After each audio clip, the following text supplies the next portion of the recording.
തൃക്കടവൂർ ശിവരാജുവിന് അതീവ ഗുരുതരമായ അസുഖബാധിതനായി ചികിത്സയിലിരിക്കെ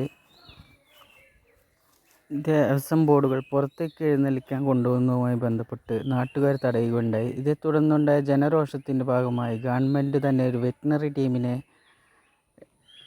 അറേഞ്ച് ചെയ്ത് പരിശോധിച്ച് അതിൻ്റെ റിപ്പോർട്ട് ഇപ്പോൾ പുറത്തു വന്നിരിക്കുകയാണ്. ആനയ്ക്ക് നിർജ്ജലീകരണം സംഭവിച്ചിരുന്നു. ആനയുടെ കുടലും മറ്റ് അവയവങ്ങളൊക്കെ ഡാമേജിലാണ്. അപ്പോൾ വിദഗ്ധ ചികിത്സ നൽകി ഒരാഴ്ചത്തോളം റെസ്റ്റ് നൽകണം എന്നാണ് ഡോക്ടർ അറിയിക്കുന്നത്. അതിൻ്റെ വോയിസ് ക്ലിപ്പ് നമുക്ക് ലഭിച്ചിട്ടുണ്ട്. അത് ഞാൻ ഇതിനോടൊപ്പം പിൻ ചെയ്യുന്നു. ഓഫീസർ കൂടിയായിരിക്കുന്നു ഡോക്ടർ ഡി ഷൈൻകുമാർ ആനയെ വിശദമായി പരിശോധിച്ചു. എന്താണ് ആനയുടെ ആരോഗ്യസ്ഥിതി? എന്താണ് എവിടെയെങ്കിലും ഉത്സവത്തിനൊക്കെ കൊണ്ടുപോകാൻ പറ്റുന്ന സാഹചര്യമാണോ? ആനയുടെ ആരോഗ്യവും അനാരോഗ്യവും സംബന്ധിച്ച് ഈ പ്രദേശത്തൊരു വലിയ തർക്കം നടക്കുന്നതായി മനസ്സിലാക്കുന്നുണ്ട്. ബഹുമാനപ്പെട്ട മന്ത്രി ശ്രീമതി ജെ ചിഞ്ചുറാണിയുടെ നിർദ്ദേശപ്രകാരമാണ് ഞങ്ങൾ വെറ്ററിനറി മെഡിക്കൽ ടീം ഇവിടെ എത്തിയത്. ആനയെ തൃക്കടവൂർ ശിവരാജുവിനെ ഇപ്പോൾ ഞങ്ങൾ പരിശോധിച്ചിരിക്കുകയാണ്. കഴിഞ്ഞ 28-ാം തീയതി മുതൽ തന്നെ അത് ചികിത്സയിലായിരുന്നു. വയറിളക്കമായിരുന്നു പ്രധാനപ്പെട്ട അസുഖം.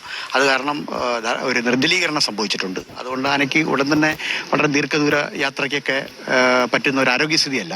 അതുകൊണ്ട് തന്നെ ഒരാഴ്ചത്തെ വിശ്രമം തൽക്കാലം നിർദ്ദേശിക്കുന്നു. അതോടൊപ്പം തന്നെ ആനയുടെ ഇൻറ്റസ്റ്റൈൻ, അതിൻ്റെ കുടലും അതിൻ്റെ വയറുമൊക്കെ ശരിയാവാൻ വേണ്ടിയുള്ള ചില മരുന്നുകളും നിർദ്ദേശിച്ചിട്ടുണ്ട്. ഒപ്പം ആഞ്ഞിലിയുടെ തോല്, പ്ലാവിൻ്റെ തോല് ഇതൊക്കെ കൊടുത്തിട്ട് അത് പൂർണ്ണമായി നിർജ്ജലീകരണം പൂർണ്ണമായും മാറുന്ന സമയത്ത് വീണ്ടും ആനയെ പരിശോധിച്ച് യോഗ്യത സർട്ടിഫിക്കറ്റ് നൽകാനാണ് ഇപ്പോൾ തീരുമാനം. കഴിഞ്ഞ ദിവസം പുറത്തേക്ക് ഉത്സവത്തിന് കൊണ്ടുപോകാൻ വേണ്ടി ഒരു